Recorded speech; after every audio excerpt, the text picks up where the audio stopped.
Hey, we're streaming. Hello, everyone. Oh, Are hey, we all. fucking live? We're live, gentlemen. Gentlemen, we Monday are style. live. Still not Big, live on Twitch. It doesn't matter. It'll pick up in just a second. Fucking It's Twitch. Restream, big so old it takes Monday. a second. Okay, there we go. Woo! There we go. We're live. Hey, Nope. everyone. No, Nope. Opti, we're Still machinima. no. It's no longer hosting. We're good. Let's see here, ladies and gentlemen.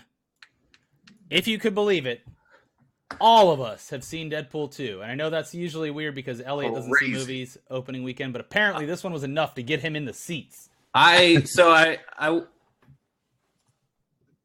Go on.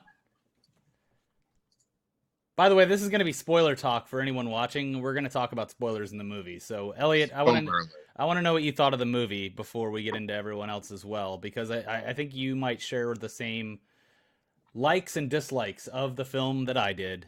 I think I mostly do. Okay, well, first of all, I would have seen it on like a Wednesday night, but Yeah. I did at the last minute yesterday. I'm like, I'm not really doing anything right now. And then like I beat the main quest of The Witcher 3, so I was like, Congratulations. But, well, apparently the DLCs are like twice as long as the main game, so this is never going to end for me. Yeah, ever. just like our Borderlands 2 stream, it's never going to end. Yeah, but yeah, so I went and I saw it, and I don't know, like I'd say, let's say without spoilers first. What? Yeah, without spoilers, I'll just say I didn't love it, but I didn't hate it, and Ryan Reynolds is still just a treasure. He took what I think on paper would have been a much worse movie and made it still quite enjoyable. Mm-hmm. But I don't know, like the first movie I think was pretty damn near like perfect for an adaptation of a kind of weird, somewhat obscure comic book character, and I didn't really have many issues with the first one, and this one there's, I don't know, after watching it there was a handful of things that I was not 100% cool with, but No. I mean in general, like it was just nice to have another Deadpool movie, I'll say that. Yeah. I liked I liked Josh Brolin as Cable. I feel he was a little bit underutilized, but I feel there's a lot of parts of the movie that I felt were underutilized. Yeah. So it's more just like disappointment that this movie wasn't as great as it could have been. Yeah. Your tone, Elliot, is I love you, but I have to break up with you. It's to me, it's not. Yeah. Feels like. It's what we think, not what the public thinks. Phil, what were your ideas on the movie when you saw it? I really enjoyed it. I think I didn't enjoy it as much in the first as the first, in the respect that the first one kind of broke the mold, for superhero movies, and then it lived up to the hype. Yeah. And this time around, we already saw the mold get broken. Yeah. So it felt a little less fresh in that sense, but I think they changed it up by adding new characters without having kind of character fatigue, and look at all these stupid origin stories, or look at all this stuff. They kind of cut through the bullshit. There were a couple parts I just was kind of like, I feel like I'm watching a regular superhero movie now. Like as cool as the train fight scene was, I was like, this could, a lot of this could be any movie, but overall I dug it, and the post-credit scene made it all worth it. Yeah, the post-credit scene was great. Yeah, it was good. You got to stay for the post-credits if you haven't seen it. Well, regardless of what we think, it did do very, very, very well at the box office. It didn't open as strong as my predictions, and with the numbers in, I don't think that it'll beat Solo on Thursday and Friday night numbers. But let's get into those. Let's get into those numbers. I don't think so. This is from Collider's reporting, who says Deadpool 2 had a strong opening weekend. Let me switch over here to see, so everyone can see the actual article here. And Transition. There we go. Okay, weekend box office. Deadpool 2 slices its way to a $125 million opening. Deadpool 2 had a strong opening weekend, debuting to $125 million at over 4,000 locations. While that number wasn't good enough to top the record set by the original, which opened in February 2016 to $132 million, the number was easily enough to secure the number one spot for the weekend and make it the rated R superhero comedy, or make the rated R superhero comedy the biggest opening of the year behind Black Panther and Avengers: Infinity War. Wait, so that article's from yesterday. Yeah. I mean, how can they be so up to date with it? I can check Box Office Mojo. They have the most up-to-date numbers, but projections are usually dead on by Sunday morning. It did 300 million worldwide, and yeah, it does confirm the 125 million. Okay. Yeah. I mean, those are all very, very respectable. Yeah. Also, the thing we talked about again last week is that the original Deadpool opened in February to basically no competition, and no competition in the following weeks, whereas this one is right off the heels of Infinity War, where people are still seeing that movie, and you're running right into Solo, which comes out this Thursday night.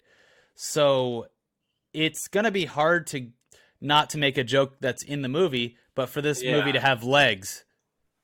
So you see what I did? I feel great. I feel great, Mr. Stark. I don't know. Like, with Solo, I mean, even like friends of mine who aren't in the industry all seem incredibly lukewarm about it. Like, that's the general vibe. I have not met a single person who's like stoked about Solo. Yeah, but it's still one of those movies. Going to see it tonight, and they're like, I don't think it's going to be very good. And they're going. Everyone seems lukewarm about it, but they all seem like they're going to see it. Like they're like, well, I have to see it. It's a Star War. Yeah, but when it becomes an obligation like that, I mean, it's not the whole idea of 100 years of Star Wars. Is it becomes less sustainable. Yeah, I think. So getting into spoiler territory here a little bit. Sorry if everyone doesn't want this spoiled, but the movie for me, the first 2/3 of the movie, I really felt like it's a Deadpool movie. You got the jokes, you have the over the top violence. They do a decent job of getting you emotionally connected to some of the stuff. I loved the way that they handled the X-Force. Although I was very disappointed that we don't have Terry Crews around anymore. Although Domino is a fantastic introduction. I like Domino, but even for her, I don't know. Like all the new characters felt very, very like underdeveloped. Mm-hmm.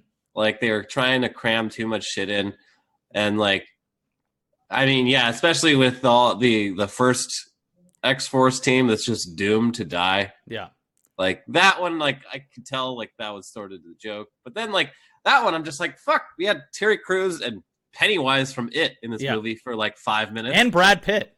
Yeah, well, yeah, he was in the movie for half a second, and that cost $100 million. Yeah, I don't know. Yeah, just like I was like, that's funny, but it's also, I don't know, would have been nice to use those guys a little bit more. Yeah, especially one of my favorite characters from the original Deadpool, Negasonic Teenage Warhead. Was heavily underutilized. And I think there's a reason for that. And I think the reason for that is that she will probably be brought into whatever the new X-Men movie is. Phil, what do you think about the characters in the film? I enjoyed, well, I'll start with Domino. I thought what you can do with Domino is so cool. It just becomes like a Mr. Magoo. It's a Mr. Magoo character. Yeah, it's like Final Destination, but exactly. You get these huge Rube Goldberg machines of just like Matrix style bukkake cool cinema, and like she's just cool. She's just doing like strutting through or like being herself, and then all these crazy things are happening around her. So that really opens up the possibilities where Cable and Deadpool, like they literally try hard to make the cool stuff happen. So and it just happens to her. And it just kind of happens. Again, a little bit of a bummer, like that whole X-Force, like how they recruit the team, like that whole bit is done in the trailer. And if you've seen all the trailers, you've seen not everything, but you've seen like a lot of the parts where it's like, oh, maybe maybe just watch one if you really, really want to be surprised by a movie. Again, I'm really anti-trailer, but that was when I was like, oh, that. Oh, wow, there was a lot in the trailer, but there was plenty that wasn't. And again, the first movie I thought was a little bit more linear because, you know, it's like origin story, how he gets there, and then he tries to get his girl back from the big bad. But this time around, like, I truly didn't know where they were going to go with stuff other than at some point X-Force is going to get formed because the movie kind of zigs and zags all over. Yeah. And introducing, I thought Cable was good. Again, I liked Cable a lot. Yeah. His backstory, they didn't muddy it up with all that time travel cosmic bullshit, which really can get old. And I thought Brolin was good, and I thought his effects were cool, and I thought he was great. Yeah, he was pretty badass. When it got to the third act of the movie, that's when it really, really picked up for me, and it is because I'm such a huge fan of like the '90s X-Men stuff. But the final battle for me was one of my favorite final battles in a Marvel movie in forever outside of Infinity War. Because, and I know people in the comments are already talking about how the CGI was bad, and it's like, yeah, I mean, you kind of expect that with Deadpool, although it is more of a, hey, this is the second time around, and you made a fuck ton of money the first time. Why don't you kick it up just a little bit? But the final battle, and I don't want to spoil that because it is so good. But it was a really, really, really well done, in my opinion, final battle, and something that I really enjoyed about the film. And I will say, I think I was more affected emotionally at the climax of this movie than I was for Infinity War, because when you see Infinity War, you're like, oh, well, obviously these people are going to be coming back. Yeah. And I also thought the reveal of who's in the bad guy in the final battle, kind of the big bad in this one, again, you can kind of guess who it might be, but there's definitely some options there. But when that happened, it was like, oh, that's pretty cool. It's good to see that character. Yeah, especially it's another case of Deadpool movie redeeming characters that were previously just wasted. Thrown away, yeah. Like Colossus in multiple X-Men movies just fucking sucked. And Deadpool himself wasted. And so it's good to see the Juggernaut bitch actually resemble his source material. Yeah, they made as bad as the CGI is in people's opinions. Like I said, I didn't mind it, but as bad as it is, it really does capture the 90s aesthetic of X-Men, where it's just like, this character makes no physical sense. Yeah. But they did it anyway. Well, and like the actual reason, the canon reasons for like why Juggernaut is so big and strong are like ridiculous. And they're not, I'm glad they didn't get into that in the movie. It's like this whole fucking supernatural thing. Yeah. But yeah, overall, I enjoyed it.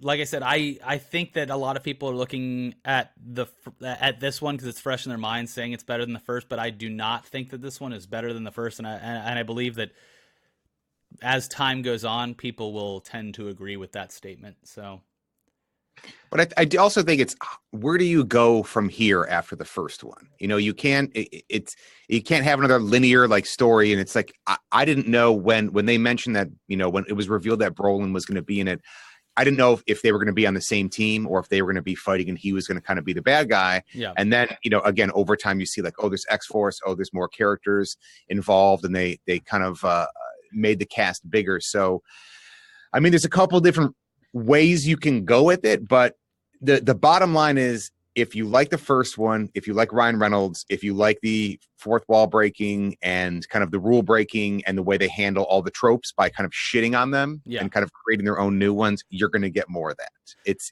It just, you're kind of splitting hairs when it comes to like, well, I was disappointed. I don't think anybody who liked the first one or loved the first one is going to come out of this one and be like, that sucked. I want my money. Yeah. It's definitely not that at all. No, it didn't suck. So one thing I was disappointed in with all of the wall breaking was they missed so many great opportunities to shit on Suicide Squad, which is one of my favorite things. Yeah. And like he was basically assembling his own little Suicide Squad and not a single reference. Come on. Yeah. There are a lot of references where he shits on Marvel and DC, like both. His ass is perched above the fence, just shitting in both yards. Yeah, that was good. Yeah. Let's get to some super chats here. We just got a huge one in from DJ229 for $50.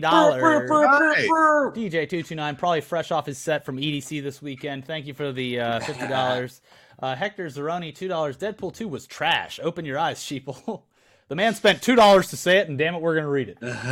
Alto Volte, $5. Spoil the movie. It's not our fault if people can't see movies on opening weekend. That's a bit aggressive. We usually abide by the 10-day rule, but with this one, it's like you're either going to see it opening weekend or you're probably not going to see it for a little while. It's not like Infinity War. Also, the movie, nothing that happens in the movie has any fucking actual consequences. Yeah. And I don't know. I was wondering if that was kind of a inadvertent dig at Infinity War towards the end during the post-credit scene. I think it was more a dig at the other X-Men movies. Like the X-Men franchise is notoriously does not give a fuck about canon. Yeah, at all. It's like retconning shit left and right. Yeah, and the one thing that was deleted, was apparently there was a scene where Deadpool goes back and kills baby Hitler. I did hear that. That was a bit of a bummer. But Debo Molina, $1.99. Can't watch since I don't watch spoilers. Well, you can come back now. I think we might be done in a second. Nick Areo, $5. No comment, just $5. Thank you very much. Oh, Scott Lind, thanks. $5. Woke up bright and early, went running, and I feel great. Thanks for everything you do. Scott Lind, you've done more than I'll do all day. Thank you. JC Garcia, $5. Will say this: I'm kind of fun. It's kind of fun knowing when people ask me about Wolverine Origins or Green Lantern, I can act like they don't exist. Thanks, post credits. Yeah. Yeah, those scenes really tied everything up, and it was great in that sense. But let's move on because the big news this morning is that Epic Games, speaking of gauntlets, they just threw down the gauntlet. Boom.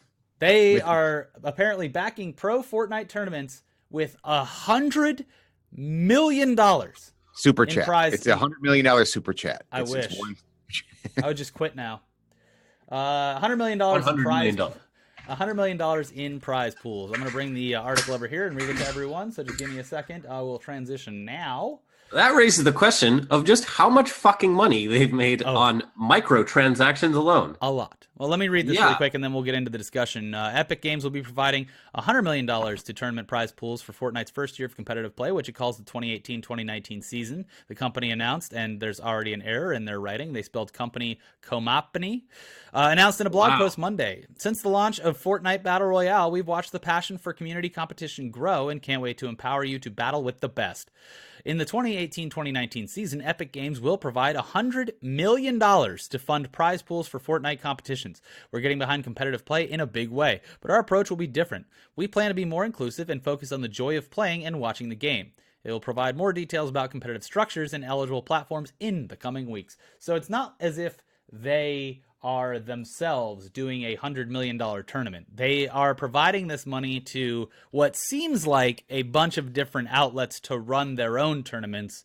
I would assume outlets like UMG, ESL, stuff like that, who want to run their own Fortnite tournaments, which is smart on their part. The way that they do things is kind of brilliant. They take a lot of the work off their plate and are still able to capitalize on the fandom of the game. And this seems to be more of that, where instead of investing $100 million into creating their own esports company, they are allowing established brands to, or what seems like allowing established brands to kind of take the torch and run with it, and instead refocusing that money into making tournaments that are going to be absolutely gigantic simply based on the prize pool alone.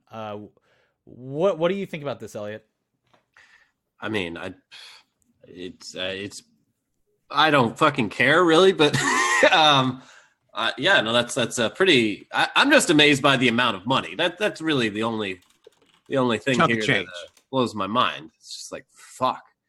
I don't know. I guess it means my mild annoyance with Fortnite isn't going away anytime soon. This game is here to fucking stay. Yeah.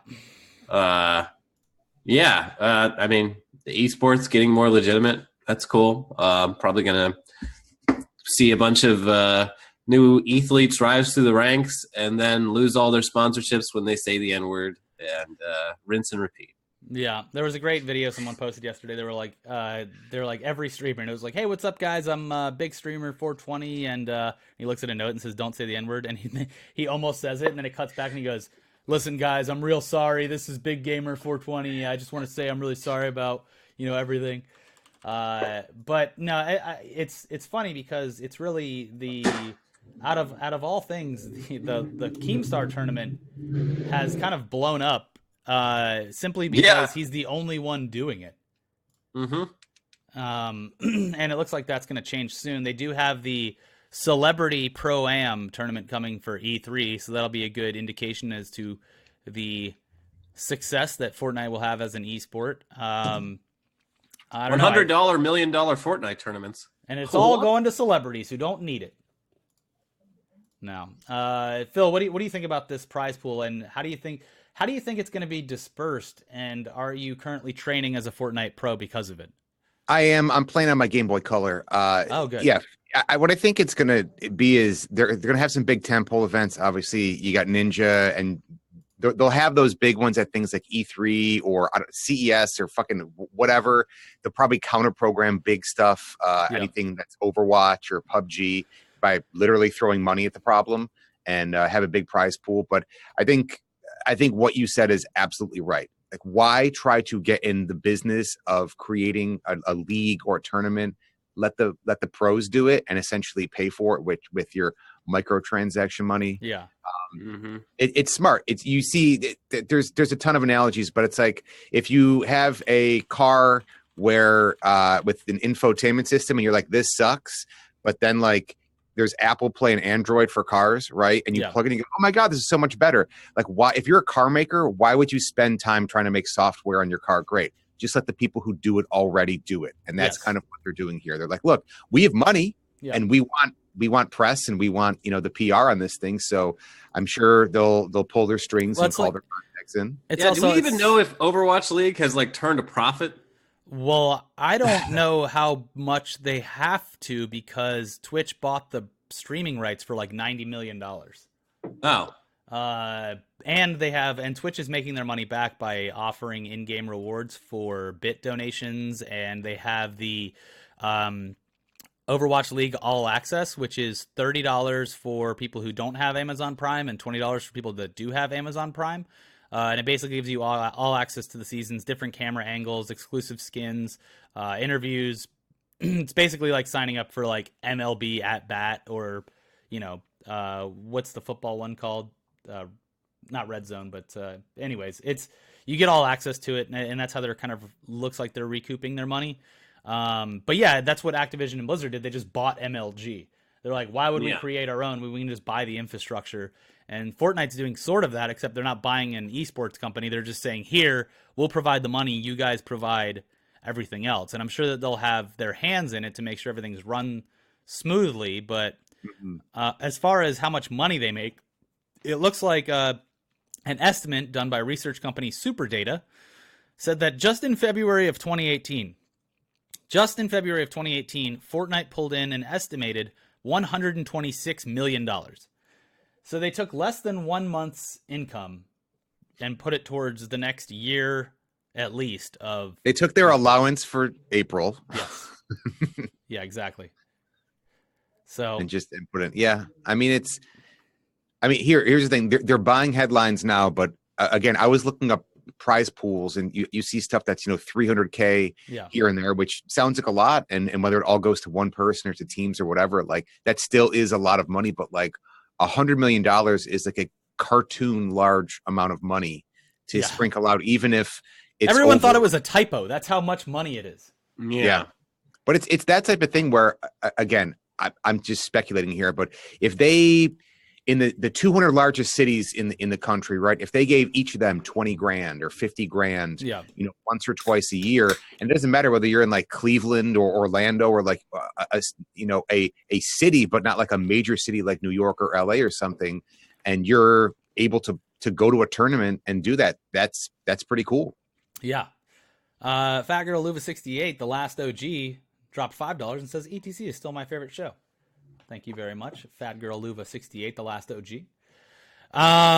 Yeah, so it's interesting. It also could be that Epic Games accountants were like, guys, we need a write-off and we need it now. How can we lose $100 million? Done. Yeah. Reinvested back into the community. No Easy taxes peasy. for us. Make Radical Heights. Save Radical Heights. Well, Epic did end up poaching a lot of the workers from. Yeah, might as well. Well, this was before it even went under, so Mhm. Oh. I think people probably saw the writing on the wall and changed up. Phil, I've got a topic for you. Hit me. I know that you and the wife were up early Saturday morning watching the royal wedding. Oh, yes. Well, what did you think? Incorrect. I woke up. We are out late Friday. I woke up around 11. And Yeah, you keep going to the cemetery like some sort of goth kid. yeah, What are you doing down at the cemetery? Pissing on Alfred Hitchcock's grave. it's I actually double checked to make sure that really is Hitchcock's grave, and it really is. His ashes are scattered at sea, but that's the memorial for him. His But, plot. yeah, they showed Drive this weekend, and last weekend was a never-ending story. It's like a second living room. Like when you're like, I'm gonna do something easy, we just go to the cemetery to see movies. But It is a very fun experience. Yeah. yes, I usually just go there, and by the time the movie starts, I just start sleeping because I've been there for 2 hours drinking wine, and then it all gets dark and quiet. So yeah, the director Nicholas Winding Wing Refn. yeah, he was there. He spoke before the movie. Oh. He has a new show coming out on Amazon called Too Old to Die Young. Oh, And it comes out in 2019. that's how it I was feel like a- now. He has a It was TV a show? super cut. Yeah, it's on Amazon. Oh. It was like a super cut, and it was very fast paced, which is kind of the opposite of his style. It looks cool. But Yeah. it's hard to judge something of his that's like choom choom. It was like cut to the music. Yeah. And it was Yeah. very like pulse pounding, and I'm like, well, his style is very drawn out and cinematic, and long takes and long looks into the camera. But I'm a big fan of him, but even Neon Demon, I was like, all right, too much, bro. Too much. yeah, it's you got to be in the mood for stuff. I think Drive is the. We're talking about the royal wedding, Phil. All right. Talking about Nicholas Winding Refn. I don't want to hear about your fucking weekend at the cemetery with your I wife woke and your up. perfect life. So I woke up at 11 and not feeling great from the night before, and I put on HBO on demand, and I put on the Cord and Trish. Yeah. Oh, yeah, I how was watched that? that as well. It was great. Here's I the liked thing. it. Their Rose Bowl coverage was funny because they had stuff to look at the whole time. They vamped for about an hour, and there was nothing there, and we got bored. I don't know. I watched it in bed last night, like falling asleep, and it made me chuckle quite a bit. It made me chuckle, but their Rose Bowl coverage made me laugh out loud. Like, Yeah. it was. Well, there's more stimulation there. There's more stuff to comment on. Yeah. This was just sort of like them improvising for like 90 minutes and calling Tim Meadows fat.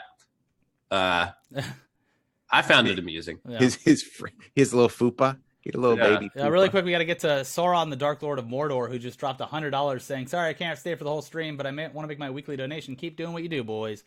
Thank you. And Executive someone else gave producer, us Mexican dollars. Sauron. No, El Spectador. 20 yeah. Mexican pesos. Giving some coins here. You guys say, well, you say it, Elliot. Saludos. There you go. There you Saludos. go. So yeah, I saw snippets of it. The pastor thing was fucking hilarious because they gave him 5 minutes and he took 13 minutes. And a lot of the it was very well received. It seemed like it was torn on America. Thought it was well received, and the Brits were like, too long. Any speech that goes on for more than 2 minutes, and boo. See, I didn't actually see the real speech. I just saw GIFs without sound of it. Yeah. Where people were like inserting their own like dialogue to it. Yeah. He was very animated. Yes, and the UK audience there at the wedding was just kind of like, okay, all right, okay, great. Yeah, well, they're all fucking lame and living off the public dime, so fuck them. Yeah, fuck the royal family, right? Monarchies are stupid. Yeah. Yeah. And it was the royal wedding was a great opportunity for all the racists of North America and the UK to come out on Twitter and let everyone know how racist they are. Yes. It brought people together by to tearing them hang out apart. with types of people Yeah. and comment on things you really have no place commenting on. Well, the memes were good. There were some good memes. The one where they're both looking up like, wow, at something, and people put random shit next to it. That was worth it. But let's move on to something that Phil is probably way more interested than Royals getting married. Phil, I want to get your opinion on the casting news with Jake Gyllenhaal. Mm-hmm. Now, listen, I don't know how they're going to be doing a Spider-Man movie based on what happened at the end of Infinity War, but Jake Gyllenhaal is apparently cast as Mysterio in the next Spider-Man movie. Isn't Mysterio just Butter's character? That's from, what I thought. No, Mysterio's I'll just skip in here and say Mysterio, like most of Spider-Man's villains, looks fucking ridiculous if you do it in live action. So I'm very curious how they interpret that. Yeah, let's just go back a couple years to when Keaton was announced as the Vulture, and then you just kind of like Google the Vulture, and you look at those images, and you're like, a gulp. Like he looks goony, like Birdman did. Like it's like clownish, and then you go, okay. And again, the Vulture is kind of a shticky character, as it is. But look, I loved Homecoming, and Keaton's a national treasure, and then he did a great job there. Yeah. I like Gyllenhaal. I think that they're not going to screw this one up. It's interesting to see, it's not quite like Joker casting, but when it's like, hey, Jake Gyllenhaal is going to be the bad guy or at least in talks. Some outlets are saying it's confirmed. Some are just like he's in talks. Yeah. But it's 1.5 confirmed. It's 1.5 confirmed. Not quite double. Okay. Yeah. You guys pray. Yeah. One pray. Yes. Well, I think that's the thing is after the introduction of Homecoming, things got a lot more serious for Spider-Man, because when you look at the ones that led into it, big actors might not have been so ready to throw their names in the hat for being in this film. But now, after seeing that Marvel's taken the reins on basically producing it for Sony, I think it's a lot more exciting to see someone like Jake Gyllenhaal cast in a role like this. And it also says that Michael Keaton is coming back as well. So I enjoy that. I enjoy Keaton. It's also good. I mean, the Spider-Man movie, it's going to feel weird kind of going back, like putting the genie back in the bottle after Infinity War. Yeah. Right? Because this is like multi-dimensional, fucking the whole universe, everything. And it's be like, hey, I'm a kid who takes a train to school. Yeah. And I can only fight so much. So I think the movie, seeing Deadpool, which was like something that largely took place in a city or, on the ground, can still be entertaining after seeing something that takes place across the entire cosmos. Yeah. They, entertaining dialogue, good characters, all that can still prove good. Yeah. Well, we'll have to see what happens in Ant-Man and the Wasp.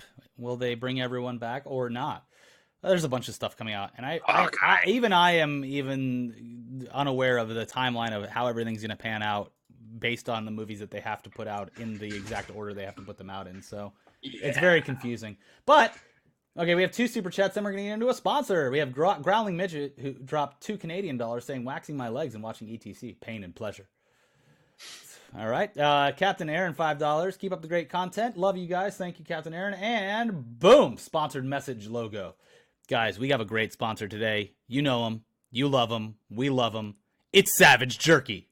Oh, shit. Let me go grab some. Go grab your jerky and I'll do the read. Which one are you going to eat? No, you grab it. Okay. I can't leave. I'm doing the read. Okay. Elliot's going to grab his jerky. But listen. Where'd it go? Support for today's show comes from Savage Jerky. Savage Jerky was created out of a frustration with the lack of quality meat snacks, particularly spicy varieties. It offers all-natural, handcrafted, and small-batch jerky that is made with ingredients that belong in a kitchen, not a lab. And with 13 varieties of beef and bacon jerky, flavors range from mild, like their trademark Mojo, a combo of garlic, lime, and cilantro, to wild, like their Carolina Reaper jerky, made with one of the hottest peppers on the planet. Now, Elliot's opening his Mojo jalapeno. I just tore through a bag of sriracha bacon the other day. Oh, that bacon is way too good. I ate it as basically like a sandwich. It was stuck together. It's so I candy. just chomped on it. That's like dessert jerky. Yeah. The jerky is fantastic. Dessert jerky. The jerky? Oh my God. There you go. Elliot, Oh my fucking God. what's your favorite flavor? Any of the Mojo flavors. Yeah. I think Mojo jalapeno or Mojo habanero, probably my favorite. I Perfect like the blend bacon. of. I think the bacon is amazing. And the bacon's great, but like I said, the bacon's basically candy. I feel very guilty eating it. My favorite flavor is jealousy because I don't have any. Well, we'll bring you some. Don't worry.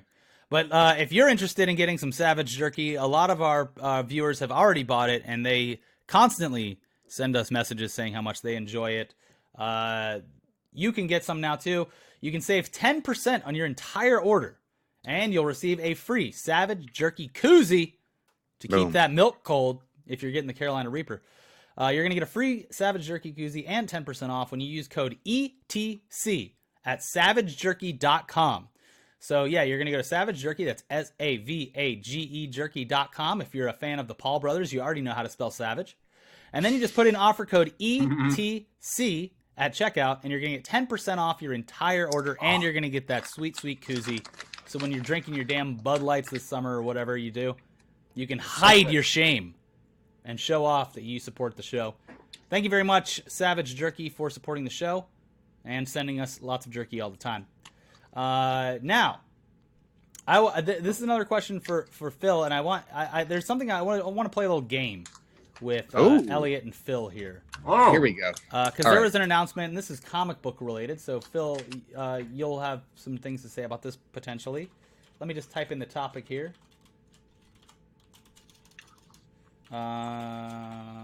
Okay. So this has happened before, but it's interesting to see what they're. Yeah, they did this like a year ago. Mm-hmm. This is DC Comics doing a Looney Tunes crossover series with the villains. So what I would like to do is, Elliot, I'm going to give you a prompt about the people that are combined, and I want you to assume what the stories are about. And then I'll give one to Phil, and he can do the same thing. The first one I'm seeing here is Harley Quinn doing a crossover with Gossamer, which is the big giant red monster from the Bugs Bunny thing, where he does the the manicure pedicure with Gossamer. What? You never seen the big hairy? No, red I know guy? what you're talking about. Oh, but, okay. I was like, you have to pull this up. That's a character? Yes. Okay. I'll pull it up on the screen over here. And It's a bit of a stretch. All right. Well, what do you think this comic book's about? It's Gossamer and Harley Quinn. I have no fucking clue. What the fuck? In the image, he's eating a dog. Yeah. Harley's trying to get him to stop. So is Harley the good person in this? I don't know. This is dumb. I was when you described it to me, the grand concept, I was into it, but now I'm immediately not interested. Well, what about Phil? Phil, what do you think happens in this Gossamer Harley Quinn crossover? I think they end up meeting at a grooming place where Gossamer's getting his hair done, and Harley comes in to get her dog's hair done at a people's salon. Uh-huh. Gossamer goes to eat the dog because he doesn't have any Savage Jerky. He's a monster. And also a monster, which I feel like that's the definition of not having Savage Jerky. And then they have to fight it out after a disagreement because he would like a hot dog and she would like to keep her dog. All right, I'm going to give you the next one, too. This is a big one. The Joker meets Daffy Duck. How does this one play out? All right. So I think the Daffy is drinking at a bar because Elliot, stop crumpling the jerky into the mic. Sorry, I needed some dessert jerky to wash down my dinner jerky. All right. Breakfast jerky. After constantly being overshadowed by Bugs Bunny, Daffy Duck is throwing back some drinks and sees the Joker, who comes in and sees him looking at this picture. I was kind of hiding that knife behind his back. Yeah. I think the Joker enlists and recruits a Daffy Duck in a weak and emotional state to do his evil bidding. Okay. So Daffy is recruited by the Joker to join Gotham's constantly growing crime syndicate. Allegedly. Allegedly? Is Daffy Duck the ultimate villain that could potentially take down Batman by enlisting some sort of bat hunting season, duck hunting season type joke? He's got a duck bill that spins around when he gets shot in the face. So they did these last year, and one of the crossover ones was Elmer Fudd Batman. Yeah. And Fudd was trying to hunt down Batman, so he stakes him out, and he ends up and then Batman goes back to Elmer Fudd's apartment, and there's kind of a very like Guy Ritchie, Edgar Wright-esque battle. That was probably my favorite of the last year's DC crossovers. There was a bunch of other ones like Lobo versus the Roadrunner, and they do some of them sound like batshit crazy, but some of the times they do some really cool things where like Lobo Roadrunner, the first half of the book was set in Lobo's universe and drawn very gritty. Yeah. And then the back half was set in the Roadrunner's universe, and like Lobo was like drawn as a Looney Tunes cartoon. So every story, there aren't really any rules kind of going into these. So each book they're kind of one-offs and one-shots, and they kind of they leave a lot of the creativity up to the artist and with the story. So if you read one and you don't like it, they're not all like that. But again, if you read the Batman Fudd, you're like, these are amazing. They're not necessarily all of that. Yeah. That story. There's a lot of creativity across. Like Batman Fudd, I liked how in that one, like it wasn't Looney Tunes style. Right. And like Bugs Bunny and Daffy were like human beings that just happened to like have you'll love this a physical trait. You'll love this next one then, Elliot. This next one is it comes from the writer of the Flintstones, Mark Russell, the guy who wrote the new Flintstones. I love the new Flintstones. Yeah, he also did what's his name? I can't remember the other one that he did, but he's a great writer, and he is doing, and I'm going to pull this up on you so you can actually see the image. He's doing Lex Luthor and Porky Pig. They're both bald. Oh, God. Wow. Yeah. Yeah. I don't know. That's weird. What is... I have nothing to say. That's fucking horrifying for one. That's an intriguing image, right? I mean, again, is he a genetic freak? Is it a political thing? Is this just, are we okay with this, character in this world? That's what's kind of cool. Again, you guys have talked about the Flintstones a bit, but it is cool when they give the writers and the artists liberty to kind of, interpret things on their own. And here you look at this image and you go, what the fuck is this story? I would like to know more. Yeah. Would you like to learn more? Would you like to know more? Here's what I think with this one. Porky Pig, who has lived his life constantly being bullied for his stutter. Yeah. Is a grown man who finally meets someone who has almost the same problems as him. They both have a real bad case of male pattern baldness. They can connect on a deep level, and he gets recruited by Lex Luthor to join the general crime syndicate of DC. And I think all of these characters are going to come together to finally take down some of DC's biggest heroes, because they've tried and they've failed for years. But when you have someone as ugly as Porky Pig come in, it's hard to lose.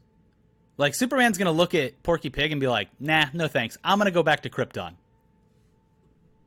I'm tired of saving the world. Now we've got mutant pigs that stutter. Wasn't there a Batman villain that wears a pig mask? I need to Google this, but I'm pretty sure I'm right. Yeah. I'm looking at that picture, and Porky Pig doesn't. Pigs typically don't. I'm sure they have Professor Pig. Yeah. There you go. Stray hairs, but it's all very. Did he give very him a confusing. haircut? Is he threatening to kill Porky Pig? He's like pose and who knows? Wes H says $100 from Wes H. Holy shit! Ooh. Executive producer status. I can't wait to see Porky Pig kick Superman's ass. Kryptonium. Big Daddy Metal looks like the pig from a Primus video. Yeah, Big Daddy Metal, $2. Thank you very much. The next up, Phil. Catwoman and Sylvester the Cat, and it looks like Tweety is about to die. Yeah. All right. Yeah, I would say I don't know if Sylvester is going to be her pet cat in this universe, and maybe she's going after someone.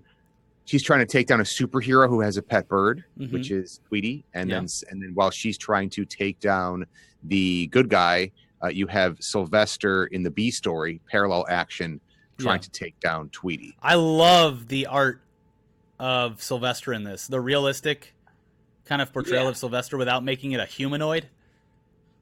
Yeah. Nice middle ground. Yeah, I would love to see an animated series like this. Still, I maintain if they redid the Flintstones with Mark Russell writing, even if they didn't keep the animation style because it would be extremely expensive based on how good the comic looks, that would be some next level fucking Adult Swim content. Yes. Yeah. Like a Flintstones reboot at 11:30 p.m. on Adult Swim would be one of the biggest animated series of Let's the modern kick it era up for a adults. notch. What if they had an HBO budget to do a half-hour show? That would be insane. That'd be They insane. did would, it like- Archer style. Yeah. Like, yes, like I mean, like Spawn was on HBO in the '90s. Like, Yeah. let's True. spend I that would- money again. Oh my god, that would be the best fucking thing ever. I love it so much. Do either of you have any thoughts on this Thundercats thing? I don't really care, and I don't understand why people are so upset. It's a show for children.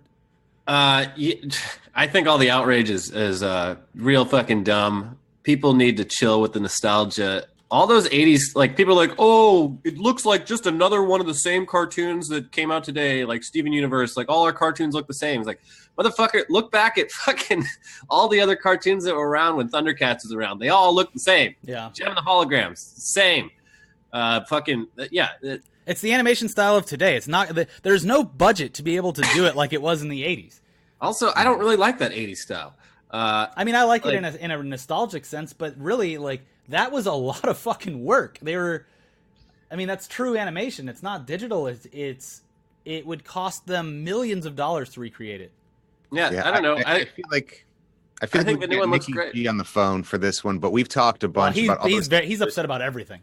Well, no, those 80s and 90s comics about how, like, if you watch the old Ninja Turtles cartoon, right, that intro is awesome, Yeah. right? Yeah. You're like, this is one of the coolest things I've ever seen. And then it gets to the show and, like, man, not as good. And the same thing happened with, like, Transformers and G.I. Joe, or, again, there's so many shows like Cops, like whatever. Like, and if you dig in the vault, there's some crazy stuff. So, yeah, you can't really do that stuff, even if you are faking it with, like, cell shading and stuff. I mean, like, you look at South Park used to be done by hand, and then again they kicked over and they do it digitally now because it's so much cheaper. They're and like it's, cutting out cardboard and shit. yeah, Yeah. and that's like, come on, it's not art class. Yeah, exactly. Yeah, I mean, I think the new style looks cool. So my wife, my wife is an animator, so she runs in those circles, and so she follows a lot of people on social media and knows many of them personally, and I don't know, people, the people behind it and the people they know, because the animation community in LA is pretty tight knit. They're all just like, they all feel very attacked and insulted. A lot of them are getting like death threats, and there's this whole thread of like people being like, oh, it's just like the Cal Art style. Yeah. Cal Arts is like #1 animation school. They're like, oh, the Cal Art style is just dominating everything. And then there's like all these people from Cal Arts being like, shut the fuck up. If you actually went to like any of the animation showcases at Cal Arts, you'd see that they're doing all sorts of different styles. Yeah. And like, this is just, just happens to be similar to other stuff you've seen. Well, and it's what it really comes down to is like, if you like the old Thundercats, go watch the old fucking Thundercats. This isn't for you. This is for children. Yes, it is literally being created to get a new generation of kids to like these characters. And then guess what? If you have kids, you can show them the old Thundercats and be very proud of how old you are. But the reason that it looks like this is because it's you're able to actually produce it without spending a ridiculous budget, and children are used to this animation style. It's the same reason that a lot of the stuff from the 80s all looks the same, and a lot of the stuff from the 90s all looks the same. When you boil it down, there's a lot of stuff that looks really different, but there's a lot of animation style that looks very similar to each other, and it's because certain things do well, and people want to bottle up that magic, and they don't like. If you fucking put the old animation style on a new Thundercats show and pushed it to kids, they'd be like, "This is horrifying. I don't like this." Also, like, people forget that the original Thundercats, much like every other fucking animated show in the 80s, was literally designed to sell toys. Yes. Like, it wasn't good. So, like, the people behind the new one are I guarantee it's going to be a better show, just Yeah. like objectively better. The window into that is He-Man. wanna thank If all of you. would have come out 6 months ago, the toys that made us. If you didn't watch the He-Man episode, and you're a child of that era, if you're a product of that time, your childhood was a lie. They made the toys and then retrofitted the cartoon onto that. But to go back to budgets, though, if you guys saw the Castlevania series produced by Adi Shankar, Oh yeah, yeah, four episodes. 4 episodes, and like that seems unheard of, but like that's all hand-drawn animation. Yeah. And I suspect that they could have probably, I'm sure he would have loved to done more, but the cost is why that's 4 episodes. Mm-hmm. Yep. Before we get into questions, really quick, there was an award show that no one cares about last night called the Billboard Music Awards. Yeah. Let's go down the winners. Top Artist of the Year, Ed Sheeran. Oh, yay. My favorite. Top New Artist, Khalid or Khaled. Not DJ Khaled. Khalid. Is it his son? No. Achievement Award, Camila Cabello. Top Male Artist, Ed Sheeran. Top Female Artist, Taylor Swift. This is terrible. I'm gonna go to bed real quick. Top Duo or Group, Imagine Dragons. Was there a movie trailer that they were featured? I'm not sure why they are the top. I'm hate very Imagine confused Dragons. about all of these winners. Top R&B artist, Bruno Mars won over the weekend. Let's see who they won over. Let's see. For top artist, I probably would have obviously picked Kendrick Lamar for the top artist. Top new artist, obviously I would have picked Cardi B. Top male artist, Kendrick Lamar. Top female artist, Cardi B, obviously. I'm a huge fan. Top duo or group, all the choices are bad. U2, Migos, I like Migos, Coldplay, and the Chainsmokers. There's no good picks in there, really. The top R&B artist would have picked The Weeknd. Top rap artist, Kendrick Lamar won that, and he also won top rap male artist. I think I just died. My heart stopped beating. Chris Stapleton, top country artist. That's a good pick. I like me some Chris Stapleton. At least with the Grammys, like, you know, do you see things that are not expected to be there, like the war on drugs? I was like, oh shit, you know, like good for them. But all of this feels very like paint by numbers, like multiple choice. Like if you listen to top 40 radio, there's so few power players at the top, and like this is just, it's the same names. There's nothing surprising about any of it. Yeah, it's even more of a circle jerk than the Grammys. All right, let's get into questions. Noah R. Why do they have the 199. Billboard Music Awards? Yeah. That's my question. Noah R. 199. Shibby fans can't watch Deadpool. It's too violent. Yeah, Shibby fans are children.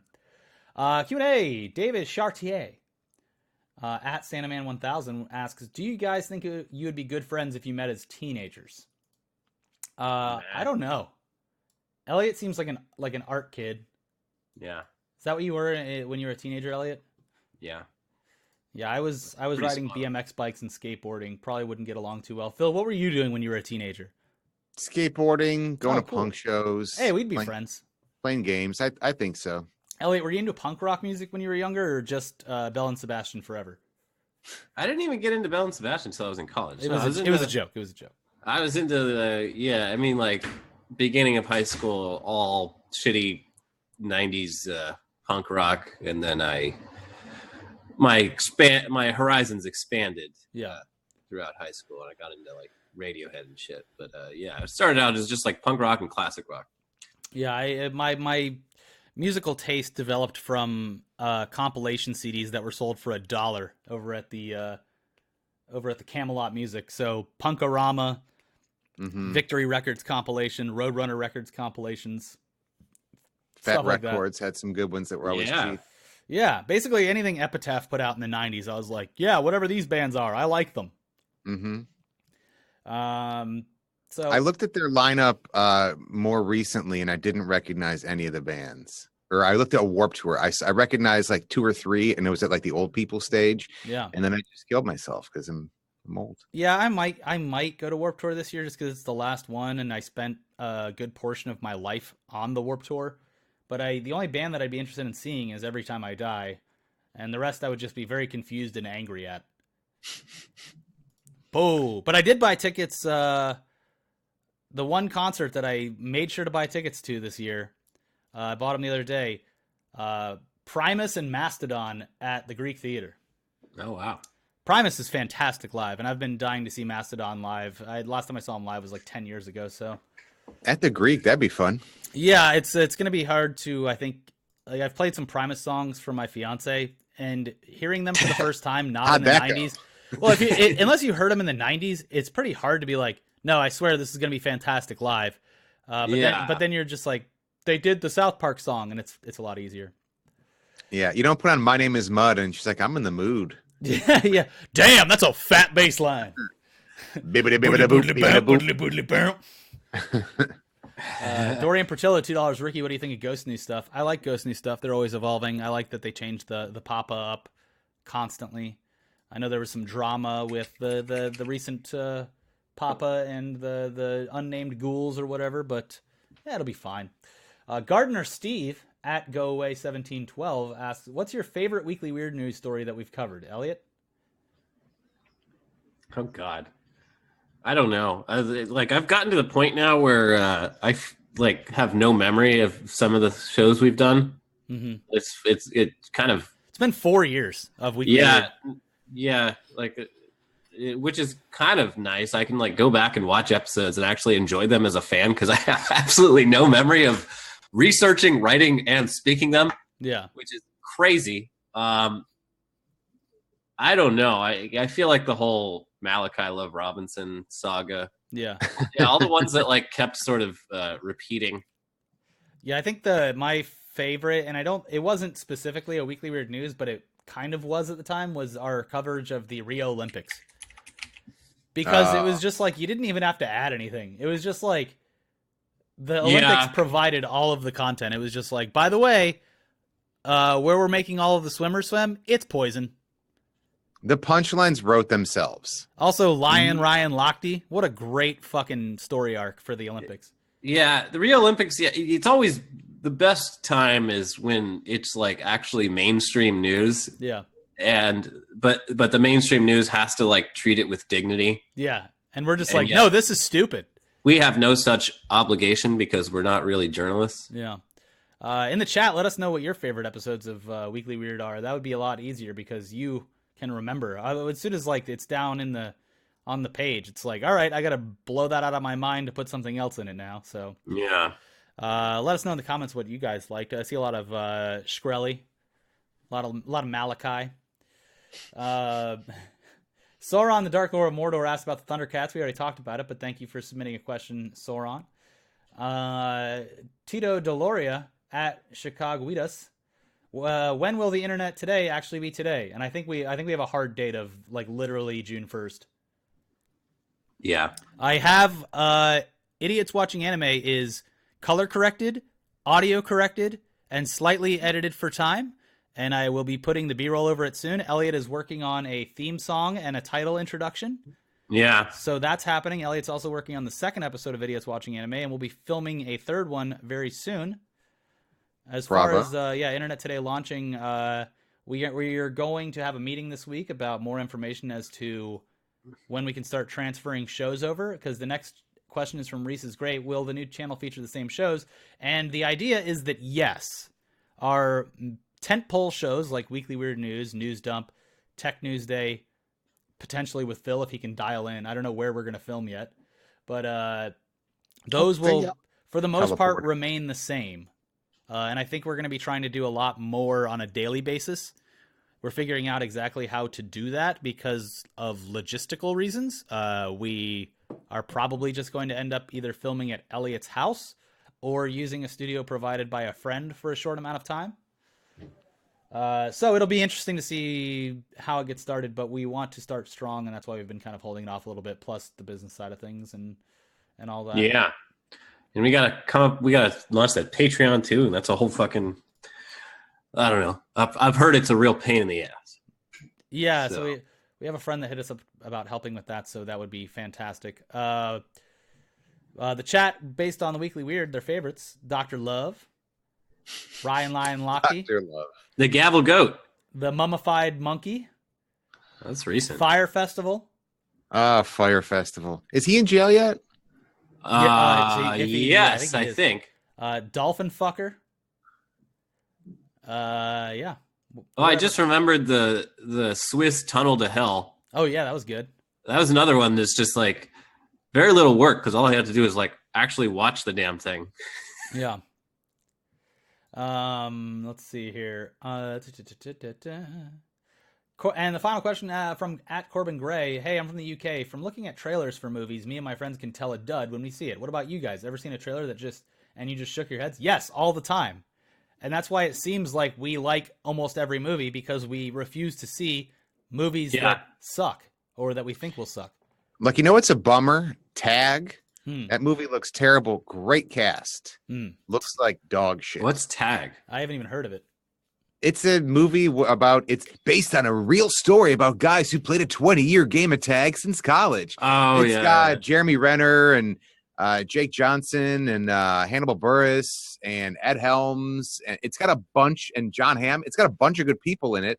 And it just looks to be a very, like, middle of the road. Like, oh, he's getting his baby delivered. He's like, Tag, you're doing great, honey. And I'm like, just putting. I mean, it's for me these days. It's mostly big budget, like high end stuff. Like when they announced this, or they put out the trailer for the sequel to Independence Day. I just like my brain was just saying hard pass the entire trailer, and I still to this day haven't seen it. Yeah, no. I didn't see that. But you know what's great? You know what I finished last night? I don't know if you guys have finished it yet, but you really need to. And if you're not watching it, watch it now because when award season comes around, it's going to do great. I finished Barry yesterday. Oh yeah. I finished it on time, sir. And yes, it really in the second half of the season it elevated itself from a good new show to like being possibly the next Breaking Bad. That's what I was thinking when I was watching the final episodes. I was like, this is a funny Breaking Bad. Yeah, Breaking Bad did have some funny moments, but this is an ultra dark comedy. Yeah, the darkest of dark. Yes, and it is it so does good. Not shy away from that. And again, the characters, I NoHo think Hank is a goddamn blessing on TV. Yeah, I'm like, you heard Barry. I saw Barry at the store. So are you in love with Barry? But they don't. And this sounds very like scripty and notey, but like they don't betray the characters. If like someone's a contract killer, even though they're on a comedy show, like they kill people. And sometimes they do uncomfortable things and they don't shy away from they that, brutally kill people. Yeah. Feels good. Yeah. It's satisfying when you're like, oh God, it's not always some of the stuff is as a viewer, it's painful to watch. You're like, no, not them. Barry, no. Yeah, there is some definite cringe moments. Like halfway through the season when this isn't really a spoiler. I won't spoil any of the big stuff in the show, but Barry has a love interest. And he basically starts acting like a middle schooler who has never been in a relationship. And it is just no life experience. Just bury you in the couch cringe level. Yeah. That whole party episode was like, oh God. Yeah. No, don't do it, Barry. Don't do that. Yeah, it was a great like mid-season episode because it was just like fucking just an assault on anyone with empathy. Wes H, $5. You guys gonna check out The Death of Stalin? I haven't seen it yet. I saw it. You did? I saw it. I liked it a lot. I don't know if it's still in theaters, but once it hits streaming, definitely worth a watch, especially if you enjoy the other works of Armando Iannucci, such as Veep, In the Loop, The Thick of It, or if you at all care about the history of the USSR, because they did it. They took some liberties for like pacing and whatnot, but the story in general is like pretty accurate actually. Yeah. And it just shows how fucking just absurd everything was in that sort of society. Yeah. Well, all right. Everyone has their homework. Watch Death of Stalin and make sure that you watch Barry on HBO because it's rare that something like, and you can get caught up on it right now too. So it's rare that something like this comes out and then you don't. It's only 8 episodes. Yeah. I think that's my favorite new show of the year. Absolutely, absolutely. So thank you all for joining us today. Thank you, Phil, again for coming. As always, man. Out. Now me and Elliot are gonna go do other things. Now we'll go and do the other thing.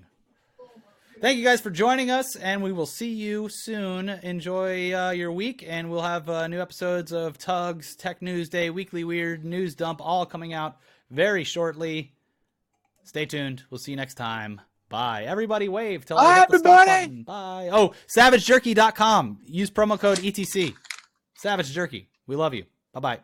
Did we tell them about the berry Easter egg in Deadpool? Oh, yeah.